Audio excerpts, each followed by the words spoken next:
Bien-aimés, shalom, bien-aimés, vous tous qui nous suivez de partout ailleurs dans les 5 continents, nous voici encore dans notre suite de notre émission qui n'est que autre, la nouvelle génération s'élève. Pourquoi la nouvelle génération s'élève? La nouvelle génération s'élève, c'est défini accroître votre connaissance pour développer votre spiritualité. Nous allons continuer encore la suite de notre émission.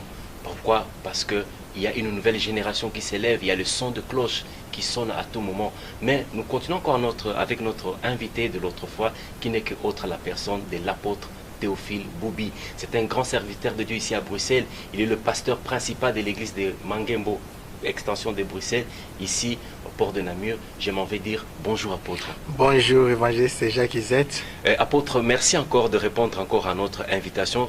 Aujourd'hui nous allons continuer encore la suite de notre émission qui est intitulée une nouvelle génération s'élève. Vous tous qui êtes déjà connectés, branchés maintenant, vous tous qui suivez maintenant cette émission en direct, et vous qui allez le suivre encore en différé sur www.osanaforce.org. Alors, apôtre, comment vous allez? Nous allons bien par la grâce de Dieu. Dieu nous fait grâce. Grâce sur grâce, je peux dire. Amen. Et l'album sur le marché, ça évolue, tout va bien. Par la grâce de Dieu, beaucoup de familles, beaucoup de gens sont bénis, consolés par cette belle chanson. Amen. Apôtre, nous parlons d'une nouvelle génération s'élève. L'autre fois, nous avons développé le thème sur la génération de Nicodème. Et cette génération de Nicodème embrasse tous les serviteurs de Dieu où il les catégorise, en fait. Ok, au fait, cette génération de Nicodème catégorise comment dirais-je, un groupe de serviteurs de Dieu qui sont nos pères, qui sont, comme j'ai dit, nous parlons de nos pères qui sont comme des piliers, comme des fondateurs, comme des gens qui ont amené les réveils dans nos milliers, dans nos églises, parce que nous sommes à l'âge de l'église de Laodicée, c'est l'âge de la 7e église, donc nous parlons de l'appel de minuit. Il y a un vent nouveau qui souffle avant l'enlèvement de l'église. Mais avant que ce vent nouveau souffle, avant que la grande moisson finale se réalise, il y a eu d'abord des gens qui étaient des pionniers de l'évangile, qui ont fait un grand travail que nous respectons. Et ces gens-là, ce sont nos pères, que j'appelle nos pères, qui font partie de la génération de Nicodème. Ok, apôtre, par rapport à cette génération de Nicodème, aujourd'hui, nous voyons que tout le monde prêche la parole de Dieu sans pour autant connaître son appel, sans pour autant préciser son ministère, parce qu'aujourd'hui quand nous regardons le monde, parce que la Bible nous dit que la nature ne vous enseigne-t-elle pas, quand quelqu'un veut adhérer dans un ONG, on demande toujours l'objectif principal et l'objectif spécifique, mais aujourd'hui les gens adhèrent dans une église sans pour autant savoir comprendre pourquoi la vision que Dieu a parlé au conducteur de l'église qui est contre l'homme de Dieu. La doctrine. La doctrine. Bon, j'ai pas bien compris la question, si vous pouvez répondre. Bon, je disais qu'aujourd'hui, les gens s'adhèrent dans des ministères ou ils s'adhèrent dans des églises sans pour autant comprendre la vision ou la doctrine. Oui. Alors, quelle est la préoccupation maintenant de l'évangéliste? La préoccupation, c'est dans le sens, comme nous parlons sur la génération de Nicodème, parce que Jésus, quand nous lisons dans le texte de Jean chapitre 3, verset 6 à 8, nous continuons notre texte. Bien sûr, nous avions pu développer l'émission passée. Jésus parlait à Nicodème sous le plan spirituel. Mais Nicodème, lui, était basé sur le plan terrestre. Et aujourd'hui, nous comprenons que beaucoup de serviteurs de Dieu, sans pourtant les offenser, bien sûr, ils se basent pas ou bref dans la spiritualité. C'est toujours, on comprend, on détecte vraiment ce sont des pensées terrestres. Ok. Alors, j'ai compris votre question. En fait, la responsabilité ne se trouve pas du côté des membres ou bien des fidèles, des croyants ou bien des chrétiens qui adhèrent à l'organisation. C'est surtout sur la vie ou bien les leaders, la personne qui a la vision. Donc, normalement, un homme de Dieu, il n'y a pas d'envoyé sans mission. Dieu ne peut pas vous envoyer sans vous donner une mission, une vision. C'est ça que moi j'appelle ça aussi une mission, parce qu'il y a des grands visionnaires qui sont appelés à conduire des masses, des foules. Il y a aussi la vision ou bien la mission que chaque serviteur a reçue de la part de l'Éternel. Il n'y a pas d'appel sans vision et il n'y a pas de vision sans mission. Alors c'est la personne qui a reçu la vision ou la mission qui doit mettre par écrit et bien expliciter sa mission ou sa vision auprès de toutes ces personnes-là qui adhèrent à son dans son organisation. Donc, au fait, le plus grand problème, c'est du côté des leaders. C'est à eux de bien présenter la vision ou leur mission auprès de ses membres. En parlant du leadership aussi, parce que je vois que vous venez de ressortir encore une question. Quand est-ce qu'on peut reconnaître que quelqu'un c'est un leader? Gloire à Dieu. D'abord, comme la Bible dit, toute autorité vient de Dieu. Par toute autorité, j'inclus, donc y compris aussi. Parce que je vous coupe par la parole, il y a Nicodème qui était docteur de la loi, mais il est venu de nuit voir Jésus. Donc, il a reconnu le leadership de Jésus-Christ. D'accord. Alors, quand je disais, toute autorité vient de Dieu, y compris aussi des leaders spirituels, parce qu'il y a des leaders politiques, il y a des leaders aussi spirituels, il y a aussi des leaders des entreprises, que je peux appeler des leaders sociaux. Alors, comment est-ce qu'on peut reconnaître un leader? Le leadership ne s'apprend pas. Il y a des écoles. Ça s'apprend pas. Ça s'apprend pas. Bon. C'est inné. C'est quelque chose qu'on est avec. Comme on dit, mais il y a des instituts du leadership où on apprend quelqu'un. Parce qu'aujourd'hui, le leadership, c'est quand on crie, quand on est imposant, on se dit qu'on est leader. D'accord, mais comment dirais-je, ma préoccupation est surtout du point de la formation des leaders. Vous verrez dans la Bible, Jésus lui-même a dit, la moisson est grande, mais il y a peu d'ouvriers. Priez donc les maîtres de la moisson afin qu'ils vous envoient les serviteurs ou bien des ouvriers. Ces gens-là, ou bien les leaders sont des gens qui ont une vie particulière. Parce qu'un bon leader ne prêche pas d'abord par ses propos ou bien par ses paroles, mais c'est sa vie. C'est quelqu'un qui a une vie, qui a une histoire et qui fait de lui une icône, une référence pour que les autres les suivent. Vous voyez?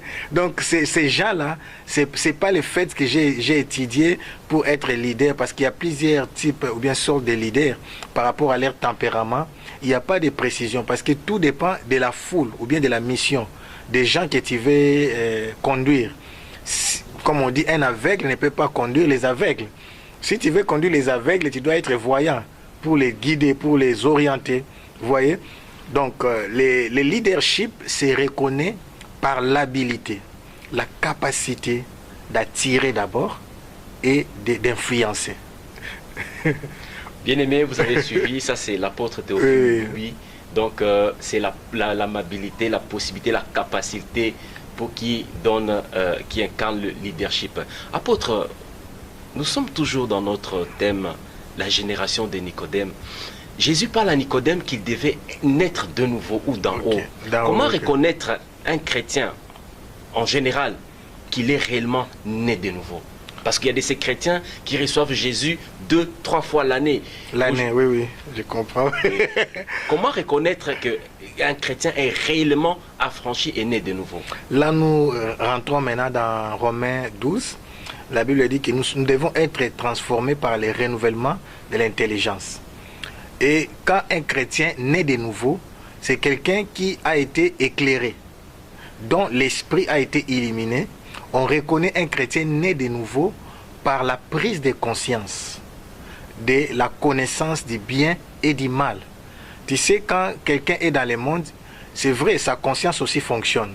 Mais il y a plusieurs fonctionnements par rapport au degré de, comment dirais-je, de l'intimité ou bien de la personne qui reflète les caractères d'un enfant de Dieu. Donc, comme on dit, au fond de nous, il y a l'Esprit de Dieu qui nous convainc que nous sommes de Dieu. Amen. Alors, quand quelqu'un est né réellement de nouveau, quand il est né dans les royaumes de Dieu, vous verrez en lui les signes. Comme on dit, on reconnaît l'arbre par les fruits. Vous verrez en lui les signes du royaume. Alors, les plus grands signes du royaume, c'est l'amour. C'est l'amour de son Père, c'est l'amour de la parole, c'est l'amour de la prière. L'amour qu'on ne trouve pas aujourd'hui dans le corps du Christ. C'est pourquoi vous verrez pour la première église, l'église de l'Éphèse, Dieu va commencer, ce que j'ai contre toi, ce que tu as perdu, ton premier amour. Mais apôtre... Donc par la nouvelle naissance... C'est comme si on est en train de se compléter par rapport à mes questions. Et quand vous parlez, le premier signe d'une nouvelle naissance, c'est l'amour. Et voire même, c'est la clé même de la rédemption, quand la Bible dit dans Jean chapitre 3 verset 16. Mais l'apôtre, cet amour-là aujourd'hui, on ne trouve pas dans le corps du Christ, en commençant par les leaders, les hommes de Dieu. On commence d'abord par les hommes de Dieu. Pourquoi est-ce que? Parce que quand on parle de la nouvelle naissance, quand Jésus parlait à Nicodème, c'était un docteur de la loi qui devait naître de nouveau. Et le premier fruit que vous venez de dire, c'est l'amour. Mais cet amour aujourd'hui, apôtre, on ne trouve pas dans l'Église. Pourquoi? Tout simplement... Ça prouve qu'on n'est pas né de nouveau alors. Non, tout simplement parce qu'au fait, l'Église a oublié les principes de base. Moi, j'appelle ça des principes fondamentaux qui sont primordiaux. Vous savez, comme on dit, la crainte de l'Éternel, c'est le commencement de la sagesse. Donc, je peux dire que la crainte de l'Éternel, c'est l'ABC de la sagesse. Amen. Moi, je dis l'ABC de l'Évangile, c'est l'amour. Amen. La Bible dit, car Dieu a tant aimé le monde, c'est toujours dans Jean 3, qu'il a donné son Fils unique. Tout s'est fait par amour. Amen. Donc nous sommes sauvés par amour, nous sommes transformés par amour, nous sommes guéris par amour. Les chrétiens doivent se remettre en question tous les jours. C'est ça, un chrétien. Un chrétien doit respirer la repentance. La respiration, il y a l'aspiration.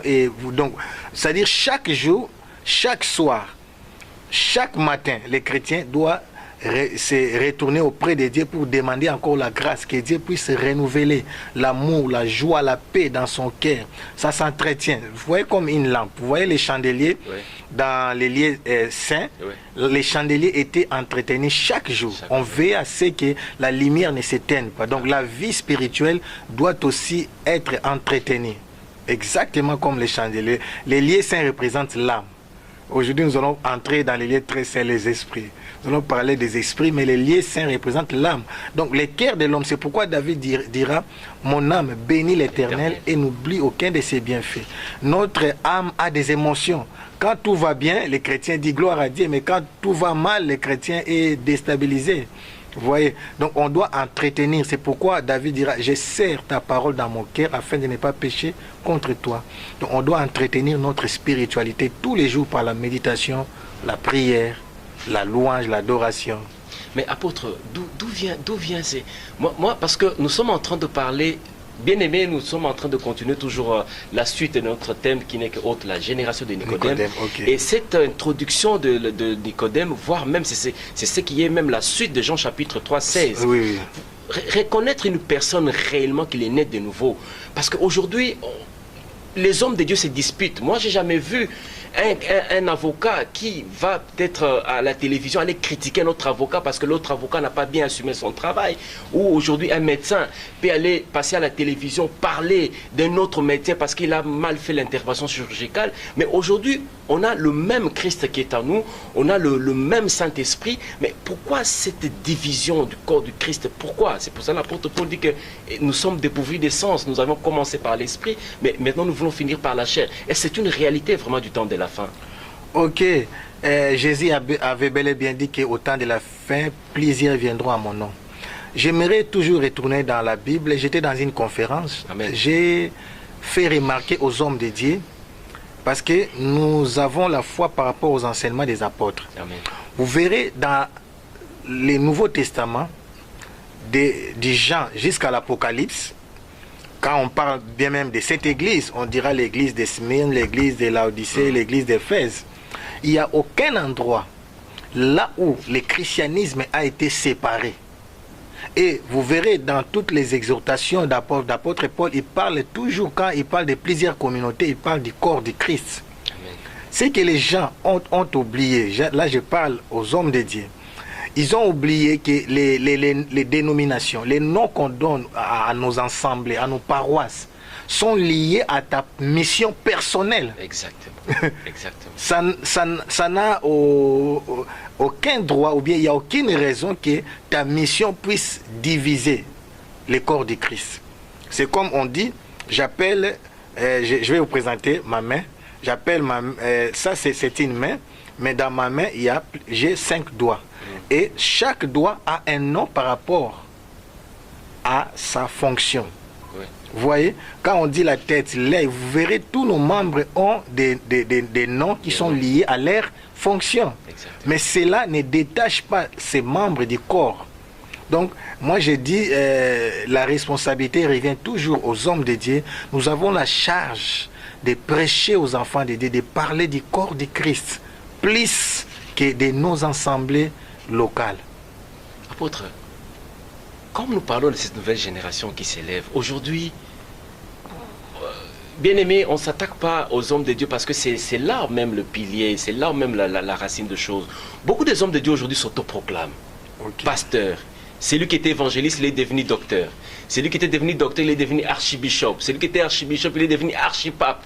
Mais comment reconnaître son appel? Et comment même les fidèles peuvent arriver à reconnaître l'appel de Dieu au travers l'homme, le serviteur de Dieu? Le serviteur de Dieu, gloire à Dieu.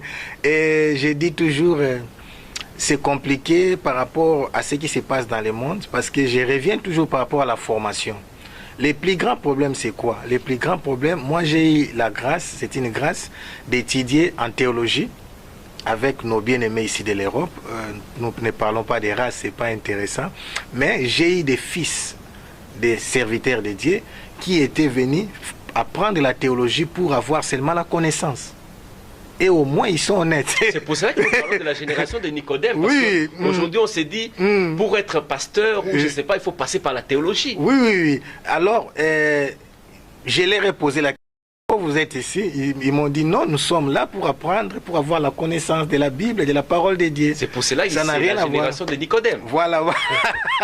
Au fait, la réalité, c'est quoi? La réalité, dans les ministères, les œuvres doivent précéder la consécration.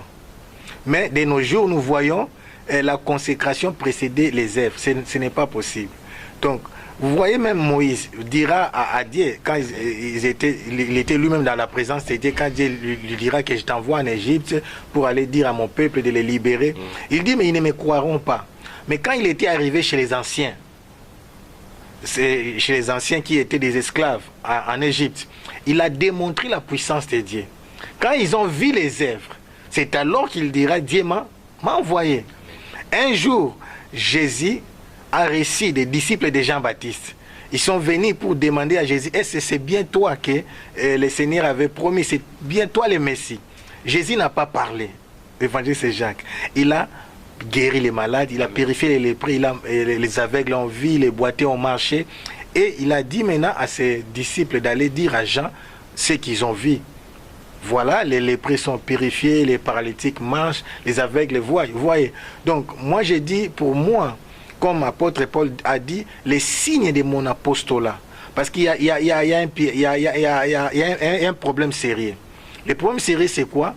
Les satanistes aussi manifestent ces œuvres-là. Maintenant, pour un ministre de Dieu, il faut que les œuvres, qui sont les dons spirituels, s'accompagnent avec les fruits de l'esprit. C'est là où je reviens, apôtre Paul dira, les preuves de mon apostolat s'est manifesté au milieu de vous par ma patience, au milieu des épreuves. Donc, les véritables hommes de Dieu manifestent les œuvres, donc c'est-à-dire la manifestation de la puissance de Dieu, de la grâce, de la faveur, mais on voit aussi les fruits des hommes de Dieu en eux. Jésus, quand on a demandé à Jésus, plusieurs viendront à mon nom, comment nous saurons qu'il y a ceux qui viennent de toi? Et Jésus a dit par rapport aux miracles, il faut faire attention parce que les satanistes aussi feront des miracles, ils feront aussi des guérisons, mais pas des résurrections. Là, c'est réservé à Dieu. Mais ils feront aussi des spectacles, mais c'est par leurs fruits que vous allez reconnaître les vrais et les faux. Vous voyez? Alors, c'est la raison pour laquelle nous devons, je supplie nos papas qui font partie de la génération Nicodème, parce qu'il y a aujourd'hui, pour être consacré, on peut influencer un homme dédié, on lui donne une grosse somme d'argent, là lui il accepte, et il y a des papas qui adoptent maintenant des serviteurs. Tu ne connais même pas son parcours, tu deviens mon fils adoptif dans les ministères. Exactement. C'est pas possible. Moi j'ai dit c'est pas possible. Et on ne peut pas adopter un fils dans les ministères parce que tu dois témoigner sur son ministère. C'est pas possible.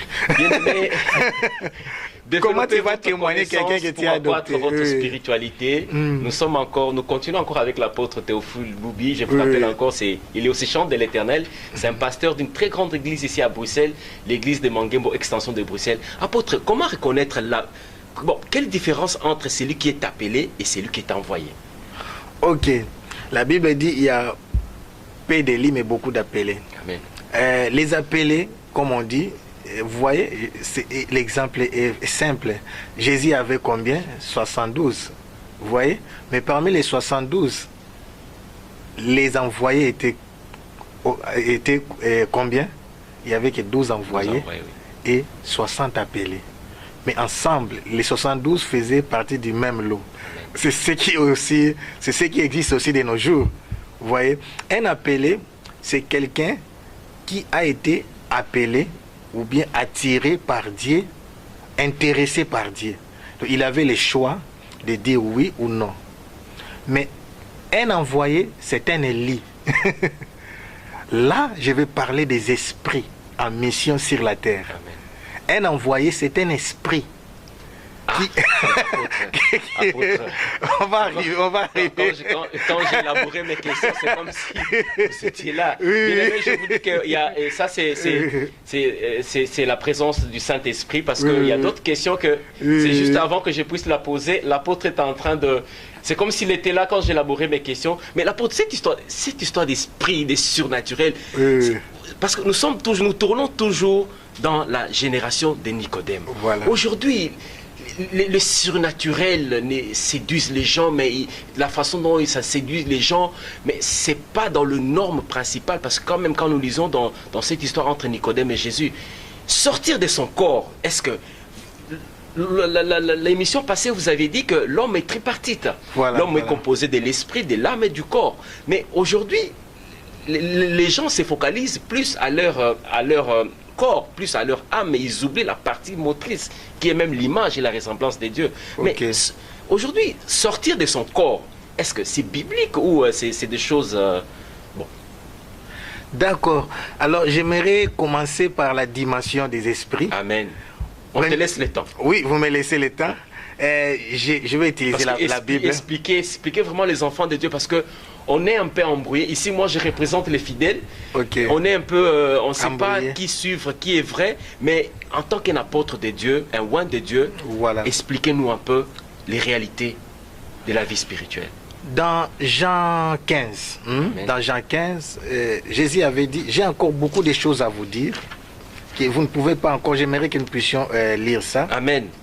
Et comme des chrétiens de Béret, bien-aimés, lisez la Bible. Ne dites pas Amen, ainsi soit-il, sans pour autant ouvrir la Bible. Moi, j'ouvre ma Bible.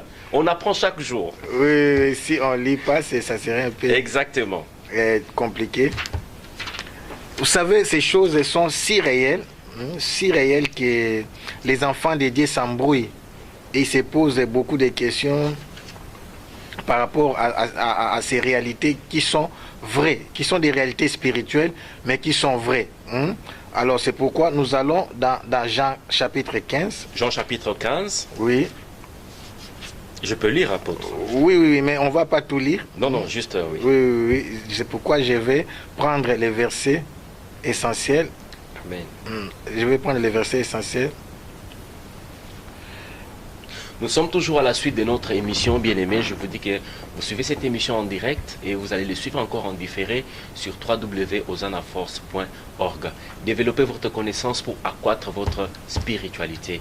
Nous continuons encore avec cette émission. Nous sommes dans le thème qui est la génération de Nicodème. Aujourd'hui, nous voyons qu'il y a beaucoup de bavures, il y a beaucoup de choses. Nous ne savons pas qui croire et qui suivre. Mais nous sommes en train de développer ces thèmes avec un très grand serviteur de Dieu qui n'est qu'autre à la personne de l'apôtre Théophile Boubi. Nous allons lire un verset tout à l'heure dans Jean chapitre 15. L'apôtre est en train de nous trouver le verset.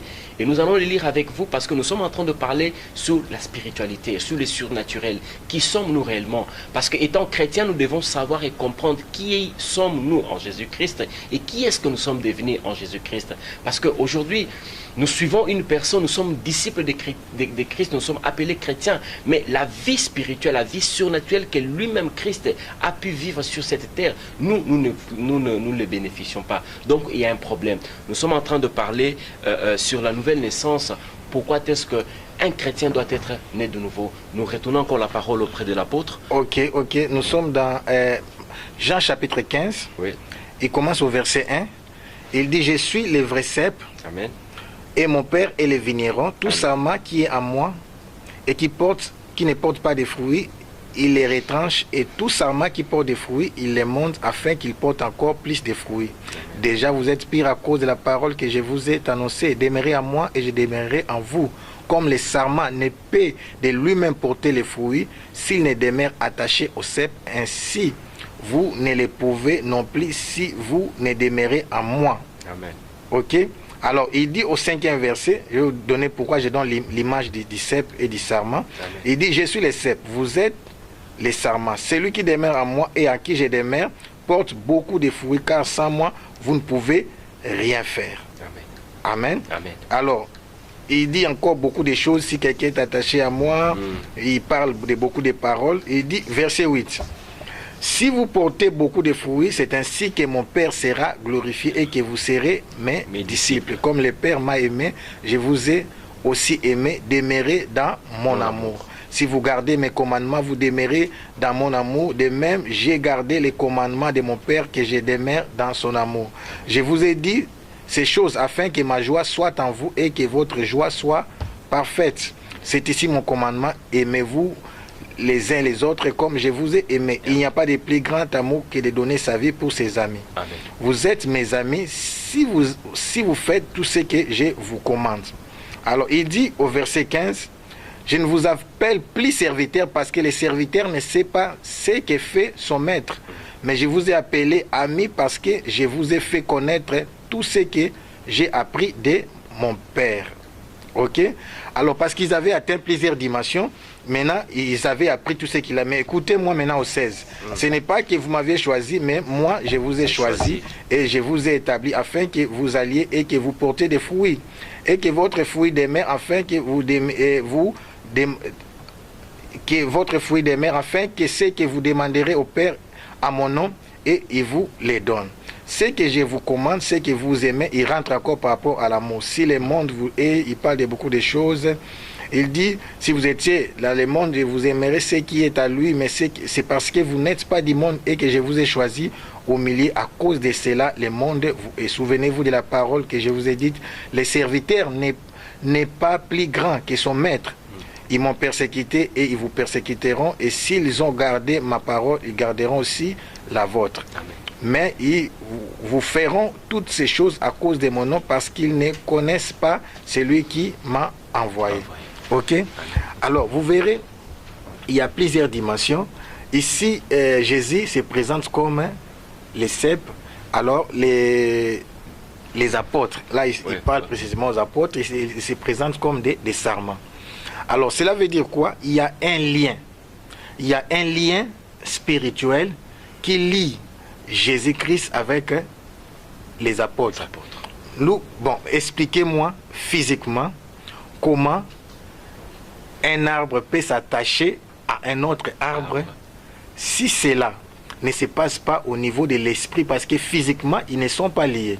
Il dit, celui qui veut porter des fruits doit rester attaché à moi. Donc, nous voulons dire que Christ, l'onction, les choses de Dieu sont spirituelles. C'est-à-dire, notre esprit, là je vais maintenant atterrir, notre esprit, la pensée de Dieu est que nous puissions porter des fruits. Pour que nous puissions porter des fruits, nous devons fonctionner dans la dimension spirituelle. C'est pourquoi il dit, je vous ai appelé, je ne vous appelle plus serviteur, mais je vous appelle maintenant des amis. Parce que je vous ai enseigné tout ce que mon Père m'a enseigné. Alors, la dimension de la spiritualité dont je parle, la dimension des esprits dont je parle, c'est la dimension du fonctionnement du monde spirituel. Le monde spirituel est plus réel que le monde physique. Comment, expliquez-moi, comment Abraham, qui est devenu ami de Dieu, a su que Sodome et Gomorrhe allaient être détruites. Dans l'ancienne alliance, c'est facile, parce que là, nous parlons des choses, ces anges-là étaient apparus physiquement. Mais nous, dans la nouvelle alliance, si tu restes attaché au cep, si ton esprit reste attaché à Christ qui est spirituel, c'est-à-dire ton esprit, c'est-à-dire ton corps est sur la terre. Comment est-ce que les gens croient que notre vie est cachée dans les lieux célestes en Jésus-Christ? Amen. C'est-à-dire que quand nous parlons de Sion, c'est l'atmosphère spirituelle. Apôtre Paul dit, je connais un homme qui fut ravi jusqu'au 3e ciel. Amen. Quand nous prions, quand nous attendons dans l'adoration, Église, notre esprit sort et part jusque dans la 3e dimension. Parce que nous avons 3 dimensions. Mais, apôtre, beaucoup de gens, c'est même la clé de ce qu'on parle ici. Parce que quand les gens lisent cette histoire entre Nicodème et Jésus-Christ, c'est ça. Parce que les gens ne croient pas que nous, chrétiens, nous qui sommes devenus réellement affranchis en Jésus-Christ, voilà. En esprit, on peut aussi aller en Sion. En esprit aussi, on peut aussi atteindre, aller aussi dans le lieu céleste. Ok. C'est pourquoi j'ai dit... ici, pourquoi on a lu beaucoup de versets? Oui. On a lu beaucoup de versets pour vous montrer comment Jésus explique comment il a commencé avec eux, comment ils étaient en train de croître, parce que la croissance se passe toujours par l'amour et l'attachement. Amen. Pourquoi il parle tant, beaucoup d'amour? Donc, c'est-à-dire, il y a un niveau de l'intimité avec Dieu. Plus tu grandis spirituellement, au fait, la croissance spirituelle, beaucoup, comment dirais-je, quantifie la croissance spirituelle par la quantité de nombre de prières, ou bien des temps de prière. J'ai pris 6 heures, j'ai pris. Non, non, non. Moi, Dieu m'a révélé une chose, évangéliste Isette.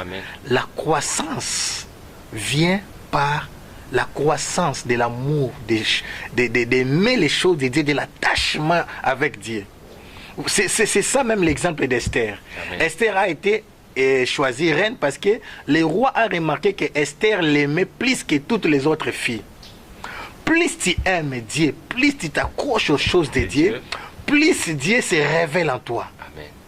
Et plus Dieu t'aide à monter dans des nouvelles dimensions. Amen. Vous voyez? Donc, le christianisme est essentiellement basé sur la spiritualité. Vous voyez, les autres vous diront, comme on dit, expliquer les cèpes qui est Christ. Oui. C'est-à-dire quoi? Nous devons rester attachés à Christ. Or, Christ est où? C'est ça là où la base de la révélation. Si vous lisez ça, Christ est là maintenant. Christ est où? Christ vit en nous. Il vit en nous, mais sa position. Il est à la droite du Père. Il est assis à la droite du Père. Et si nous sommes lui, il est le cep, nous sommes des sarments, c'est-à-dire notre vie est où? Bien aimé, développez votre connaissance. Voilà. Donc, en fait, ça c'est l'apôtre Théophile Boudi. Nous fonctionnons dans des dimensions. Moi, je le comprends. Nous fonctionnons dans des dimensions. Ici, il dit, tu dois rester attaché au cep. En lisant ça, tu vois quoi? Comme s'il n'y a rien de spirituel. Les gens vous diront que non, les cep ici, c'est l'église. Non, l'église, c'est pas Christ. L'église, c'est le corps de Christ. Mais l'église, c'est le corps de Christ dans une autre dimension. Mais l'église, c'est l'épouse de Christ. L'église n'est pas encore, Christ n'est pas encore revenu pour épouser son église. Donc, je vais dire ceci. Pour apprendre les choses spirituelles, pour avoir des révélations, il y a des dimensions. Il y a la dimension où Dieu vient là où vous êtes, et il y a la dimension aussi où vous allez là où Dieu se trouve. Oh, est-ce que vous... Bien aimé, nous sommes toujours... Merci vous qui êtes déjà connectés, vous qui vous connectez encore maintenant, vous nous suivez en direct. L'apôtre Apôtre Théophile. Je serai clair, hein, parce qu'il y a deux... Oui, vous parlez en tant qu'un apôtre, vous parlez en tant qu'un aigle. Oui. Il y a des aiglons qui ne comprennent pas. Je sais qu'il y a des aiglons qui ne comprennent pas. Essayez un peu Alors, d'être un peu simple. Je vais répondre un peu. Oui. Qui ne rêve pas? Tout le monde rêve. Tout le monde rêve. Tout le monde a des songes. Il y a des songes qui sont comme des énigmes, hein, qui sont des reflets ou bien des images que Dieu vous donne par rapport aux visions, par rapport aux choses qu'il veut vous expliquer. Mais il y a des rêves qui sont comme des visions, qui sont des réalités, comme l'exemple d'Ézéchiel, comme l'exemple des Jean apôtres. Mais nous allons lire là où Jean était sorti en esprit, Apocalypse 4, verset 1. Donc je vais dire, c'est la dimension de l'attachement. Les autres, je comprends parce qu'ils ne comprennent pas ces révélations. Apocalypse 4, verset 1, je vais lire. Oui, vous lisez rapidement. J'ai lu au nom du Seigneur. Après Oui. cela, je regardais et voici une porte était ouverte dans le ciel. Dans le ciel, voilà. La première voix que j'avais entendue me parlait avec la force d'une trompette, dit alors, monte ici et je te ferai voir ce qui doit arriver par la suite. Aussitôt je fus saisi par l'Esprit et voici il y avait un trône dans le ciel et sur ce trône quelqu'un était assis. Il se retrouve directement au ciel. Il est monté, il est parti. On n'a pas dit que je vais t'emmener, dit monte. Non, parce que les gens confondent qu'il faut aller avec tout son corps, tout son Non. être tel qu'on est là. C'est comme on prend l'avion, on va d'un pays à un autre. c'est les gens l'esprit. s'imaginent dans le sens comme ça. Non. Ici, on parle de l'esprit. C'est l'ange qui dit monte. Même Ézéchiel aussi le dit dans Oui, Ézéchiel. oui, je suis ravi en esprit. Oui. Alors, il y a deux dimensions, parce que la confusion, et j'ai parlé aussi avec d'autres, ils me disent non, quand vous priez, l'esprit peut vous amener. J'ai dit, c'est exactement. Quand un enfant est encore trop bébé, Exactement. tu dois le porter. Tu dois le porter. C'est pourquoi j'ai dit, c'est pas un débat, mais je parle. Quand j'aime pas souvent On va revenir, on va revenir. J'aime pas s'écrire. J'aime pas s'écrire quand on dit mets-moi au dos. Pourquoi? Seigneur, je suis fatigué, mets-moi au dos. Oh, Jésus s'est fâché même de ses disciples parce que il dit jusqu'à quand je serai avec vous. C'est pas la mission. Jésus, il dit tout pouvoir. Donc Jésus nous a donné déjà le pouvoir et l'autorité de marcher sur toute la puissance de l'ennemi. Nous sommes dans la même dimension. Amen. Vous voyez, c'est comme tu dis, je dois sortir en esprit, c'est l'esprit de Dieu qui doit m'amener. C'est la même dimension là, la personne qui dit pour chasser les démons, c'est l'esprit de Dieu qui doit m'aider pour chasser les démons. Il y a des potentialités, des capacités que Dieu nous a déjà dotées. Mais ça se manifeste au fil du temps par rapport à notre attachement au Seigneur Jésus-Christ. Vous voyez, là, apôtre Jean était déjà devenu un aigle. N'oubliez pas, c'est Jean apôtre là qui a écrit Jean, l'évangile de Jean. Mais alors quand l'apôtre Paul part dans Galates 4, aussi longtemps que l'héritier demeure encore un enfant, il ne diffère en rien d'un esclave. Oui. En tant qu'un apôtre, dans Jean chapitre 4 verset 1, expliquez un peu par rapport, parce que quand on vous dit déjà l'apôtre Jean était devenu déjà un aigle. Un aigle, voilà. Mais par rapport à ceux-là maintenant qui se disent que Jésus doit me porter au dos ou on doit te porter pour t'amener, je ne sais pas. Oui. Alors, qui est cet héritier qui demeure encore un enfant et qui est encore esclave? Voilà, la base, c'est la connaissance. Amen. On grandit par la connaissance. On grandit par la révélation. La connaissance va élargir ta capacité ou bien va aiguiser tes potentialités. N'oubliez pas, la Bible dit, l'homme ne vivra pas seulement du pain. Amen. Or, dans l'homme, comme on dit, la chair, le corps vit du pain. Amen. Pour que le corps physique puisse grandir, le corps physique a besoin du pain physique. Amen. De même, pour que le corps esprit, le corps spirituel puisse grandir, le corps spirituel a besoin de la nourriture spirituelle. Or, il y a la nourriture comme la nourriture solide, il y a aussi la nourriture comme du lait. Amen. Alors, la plupart de nos églises, les gens ne grandissent pas parce que jusqu'à présent, comme on dit aux Hébreux, vous avez encore besoin du lait, alors que vous devez déjà grandir. Donc, beaucoup d'orateurs donnent du lait.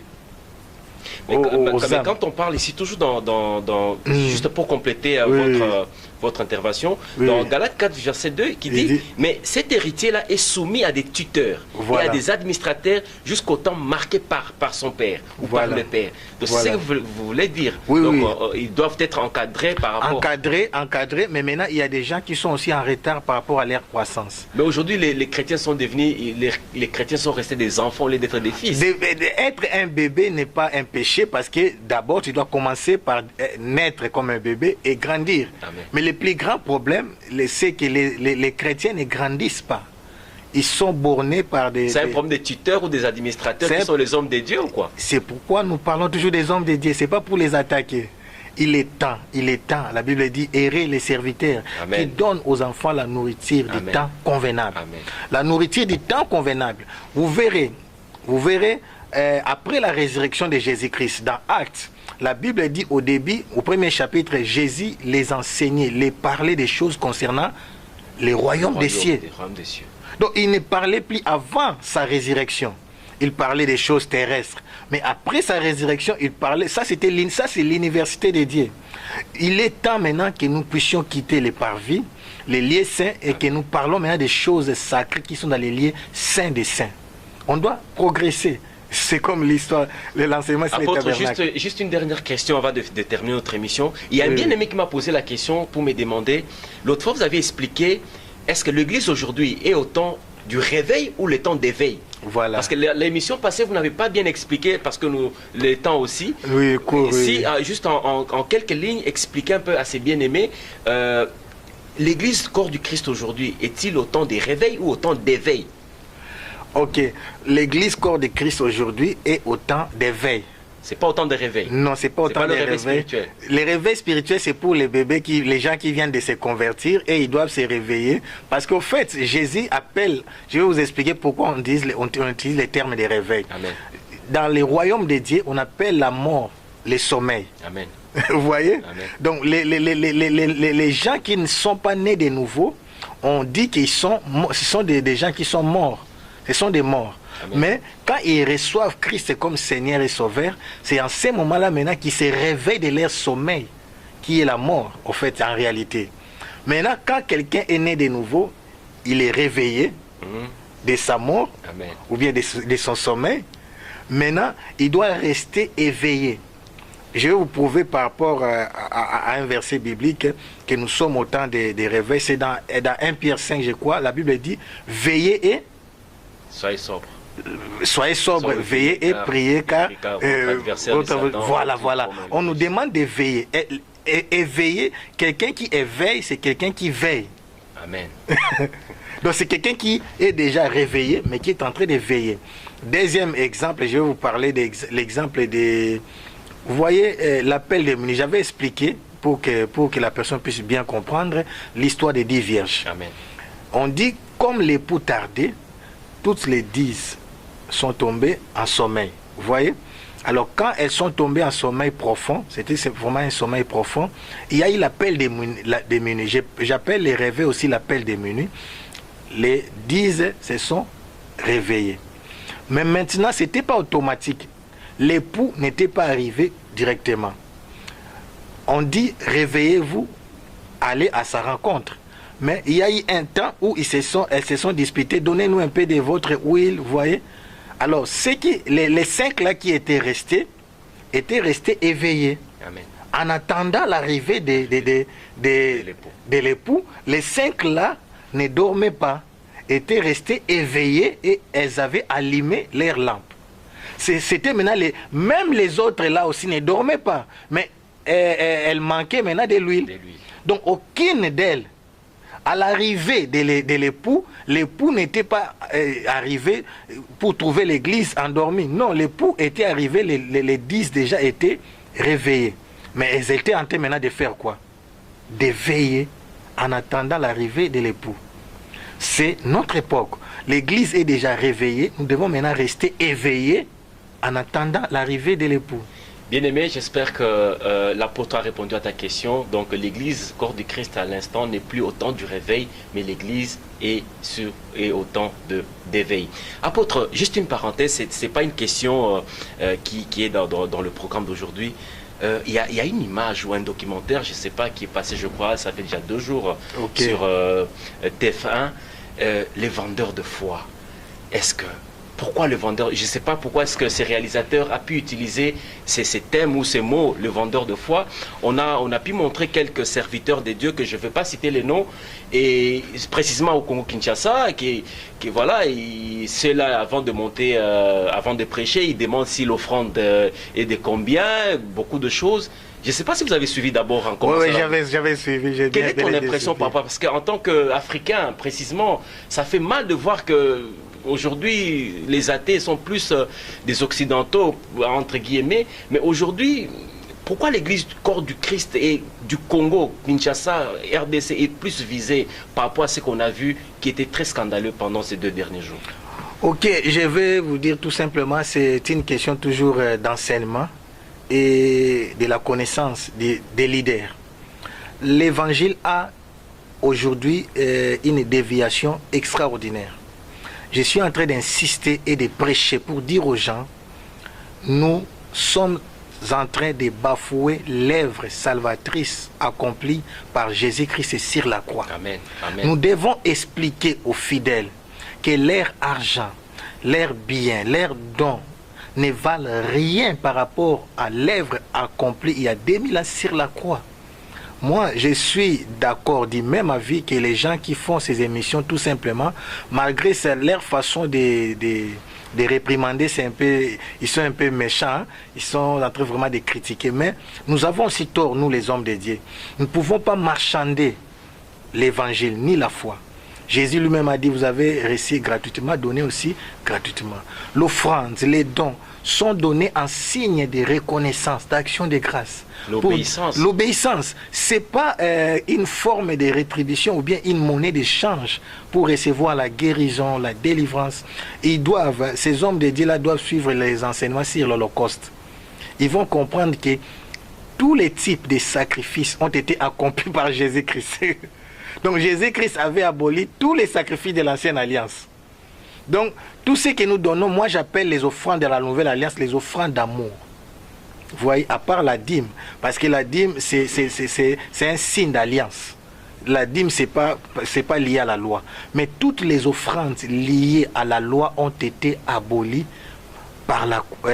ont été accomplis, pardon, parce que Jésus a dit, je ne suis pas venu abolir la loi, mais je suis venu accomplir. Mais apôtre, accomplir la loi. Voilà. Je vous coupe pas là parce que c'est une question tellement très intrigante par rapport au peuple de Dieu. Voilà. Est-ce qu'un homme de Dieu peut faire les affaires d'abord?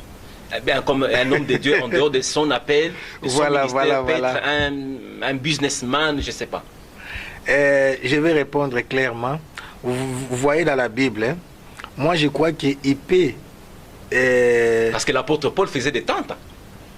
Attends, je vais revenir par rapport à Jésus-Christ, ok? Quand nous parlons d'abord de consécration, la consécration veut dire quoi? La consécration, ça veut dire quelqu'un qui n'a plus de vie, qui vit pour Dieu. Vous savez, c'est pas parce que nous traversons des moments difficiles. Apôtre Paul avait fait ça par contrainte. Par contrainte. Vous verrez même Pierre dire à Jésus, nous avons tout quitté et nous t'avons suivi.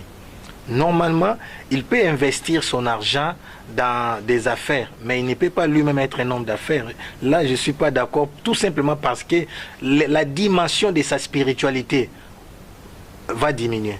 C'est pourquoi nous n'atteignons pas les hauts sommets. Sur la vidéo, on a vu un des hommes de Dieu qui prie juste 1 seconde et les enfants de Dieu en train, je ne sais pas, d'arracher ou je ne sais pas moi, il est là, il prend le micro juste 1 seconde et le reste c'est commencer à imposer la main, prendre les offrandes, les enveloppes et surtout c'est pas des billets étrangers. Ok. C'est ce que j'ai dit. Ce sont les conditions de vie, mais un homme de Dieu est appelé à être au service de Dieu 24 heures sur 24 heures, temps plein. Parce qu'il doit être à l'écoute pour recevoir ce que dit l'Éternel. C'est pourquoi ils n'ont plus de révélations. C'est pourquoi ils n'ont plus de ils n'ont plus le temps de prier. Même prédication, parce qu'ils n'ont plus le temps de prier. Ils sont plus dans les affaires que dans la présence de Dieu. Moi, je vous dis, prêcher, c'est amener l'ainsi de l'Éternel. Prêcher, parler au peuple de Dieu, c'est amener la vie. Vous voyez les aigles. Les aigles ne mangent pas des cadavres. Mais ils mangent quoi? Les aigles mangent quoi? la chair avec du sang frais. Oui. Vous voyez? Donc cela veut dire, la chair avec du sang frais, ça veut dire la parole fraîche. Les pains du ciel, comme on dit, les pains chauds venus du ciel. Donc chaque jour, comme moi là, je vais enseigner à mon église les soirs, je dois amener ce que le Seigneur m'a dit aujourd'hui. Vous voyez? Mais quand je suis embrouillé par des occupations de gauche à droite... vous, avant de prêcher, le Seigneur vous parle. Oui, je dois amener la nourriture fraîche, la nourriture du temps convenable. Vous voyez? Alors pour que je puisse apporter cette nourriture, je dois passer du temps devant la présence de Dieu. Mais si je n'ai pas prié, je venais de gauche à droite, je vais parler n'importe quoi. Donc je peux dire que nous sommes appelés aussi à corriger nos dires, nos façons, nos savoir-faire, et nos appels. Aujourd'hui, je rappelle aux bien-aimés que vous êtes pasteur principal d'une très grande église ici à Bruxelles, l'église de Mangembo, extension de Bruxelles. Apôtre, si ça arrivait un jour, et que juste à l'entrée, il y a vos fidèles qui s'agenouillent devant vous et vous êtes en train de lever les mains, est-ce que vous... Gloire à Dieu. Ça vous convient, ça? Gloire à Dieu, parce que dans la vidéo, dans le reportage, on a vu une maman aussi qui est servante ou prophétesse. À l'entrée de son église, il y a des gens qui s'agenouillent devant elle et elle est en train de les bénir en quelque sorte. Ça peut aussi, on ne sait jamais. Juste pour vous distinguer un peu par rapport dans l'Apocalypse, chapitre 22, à la fin de toutes les visions que j'avais vues. Apocalypse 22. On va lire, bien aimé. C'est une émission chrétienne, c'est une émission évangélique. Donc on va lire pour l'édification du corps de Christ. À la fin, quand... Apocalypse 22. 22, pardon, oui. Quoi, verset 1? D'accord. Apocalypse 22, verset 1. Oui. J'ai lu au nom du Seigneur. Puis il me montra le fleuve d'eau de la vie, limpide comme du cristal. À la fin de toutes ces visions, quand Jean a vu toutes ces visions, il a vu maintenant l'ange. Il voulait s'agenouiller devant l'ange. C'est au verset... Il faut avancer. D'accord, j'ai lu rapidement. Au milieu de la place de la ville et entre les deux bras du fleuve, s'est trouvé l'arbre de vie qui produisait 12 récoltes. Il donne son fruit chaque mois et ses feuilles servent à la guérison des nations. Il n'y aura plus de malédiction, le trône de Dieu et de l'agneau sera dans la ville. Ses serviteurs lui rendront un culte. Ils verront son visage et son nom sera sur leur front.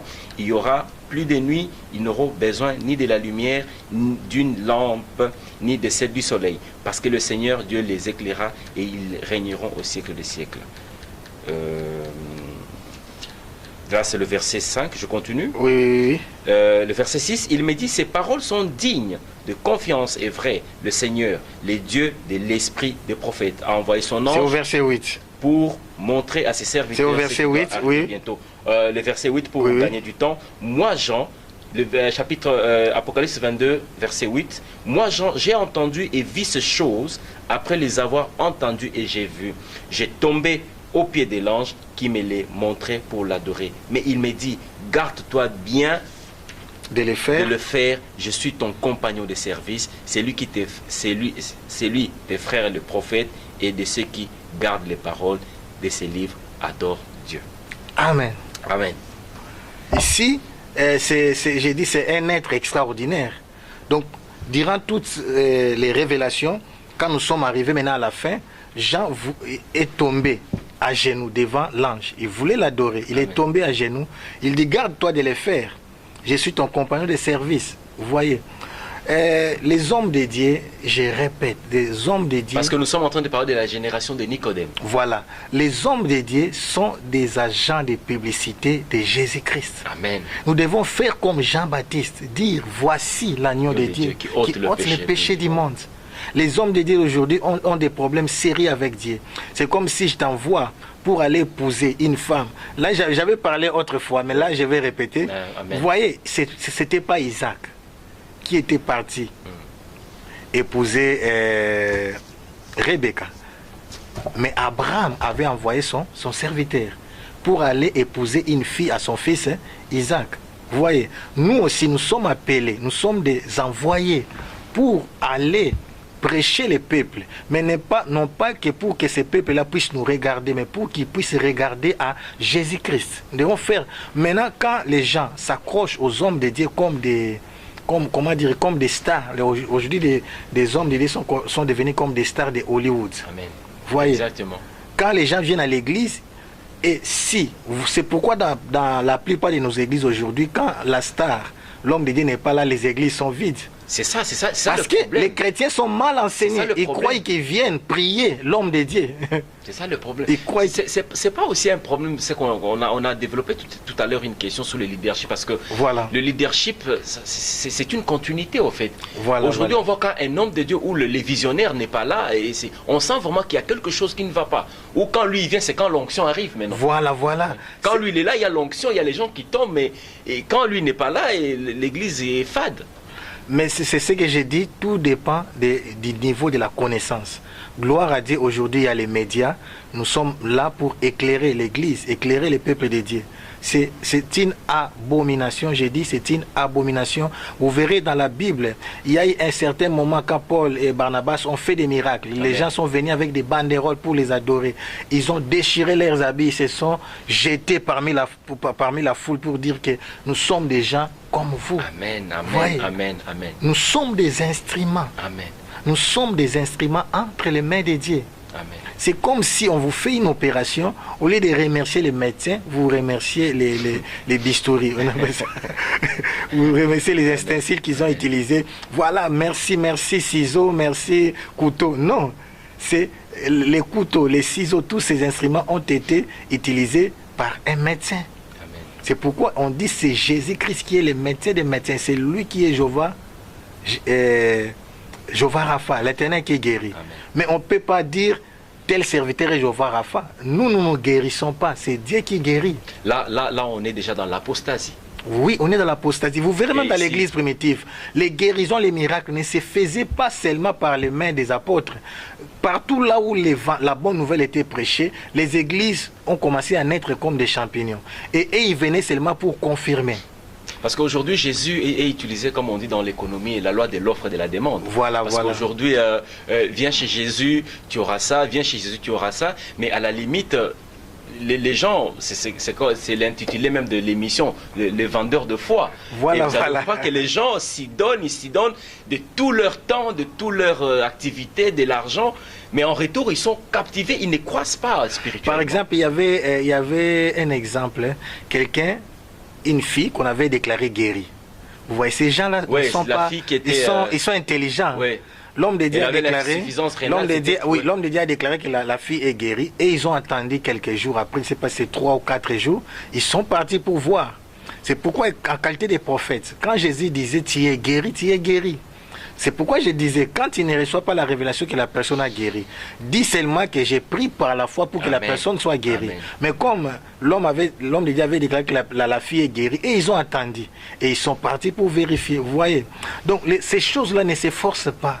Les miracles doivent être instantanés. On ne vient pas devant la présence de Dieu pour chercher les miracles. On vient prier parce qu'on aime Dieu. Amen. C'est pourquoi on a beaucoup insisté dans Jean 15 sur l'attachement, sur l'amour. Le plus grand commandement que Christ nous a laissé, c'est l'amour. On doit venir à l'église adorer Dieu parce qu'on l'aime, parce que nous sommes ses créateurs. On ne vient pas à l'église pour chercher la guérison, pour chercher le mariage, le travail. On adore Dieu parce qu'on l'aime. Apôtre, c'est ce qui se passe aujourd'hui. Mais c'est ce que j'ai dit. Il y a plus des prophètes qui vendent de quoi, je sais pas, des prophéties, disons 100 euros ou 100 $, tu as plus de prophéties, 10 euros ou 10 $, moins de prophéties. J'ai dit et je vais crier tout haut, c'est l'hérésie. Nous sommes dans l'erreur. Nous sommes dans l'erreur et vous verrez lui-même Jésus-Christ, quand il était ici sur la terre, quand il opérait, il ne guérissait pas tout le monde. Il ne ressuscitait pas tout le monde. Amen. Il dit, ma nourriture c'est de faire la volonté de mon Père. Amen. Donc cela veut dire, aucun homme n'est détenteur de guérisons et de miracles. Si Jésus lui-même guérissait les gens que Dieu voulait qu'il guérisse, combien à plus forte raison nous qui sommes ses co-héritiers ou bien ses serviteurs. Donc c'est la même chose. Quand les gens viennent à l'église, c'est bien, il y a des guérisons et des miracles, mais les gens, tu ne dois pas fonder ou bien mettre la foi des gens sur la guérison, sur les miracles et sur la guérison. Nous devons prêcher aux gens la repentance, amen, la transformation. Ils doivent se convertir, se repentir et aimer Dieu. Si tu reviens, oh mon Dieu, si tu aimes ton père parce qu'il te donne de l'argent, c'est qu'il n'est pas ton père. Exactement. Quand nous disons notre père, on aime notre père parce qu'il est mon papa. C'est ça le lien d'affection, de l'amour qui nous lie. J'ai pris parce que j'aime mon Dieu, parce qu'il est mon Père, parce qu'il est mon Créateur, c'est tout. La bénédiction, la guérison, la délivrance, ça peut venir ou pas. Moi, ma foi va rester accrochée. Bien-aimés, les bonnes choses ne durent pas. Merci, vous qui êtes déjà connectés, vous qui allez suivre encore cette émission en différé. Ce n'était qu'autre un homme de Dieu puissant, un grand serviteur de Dieu, un apôtre, à la personne de l'apôtre Théophile Boubi, le pasteur responsable. Je me rappelle encore qu'il est le pasteur responsable d'une très grande église ici à Bruxelles, l'église de Mangembo Extension de Bruxelles.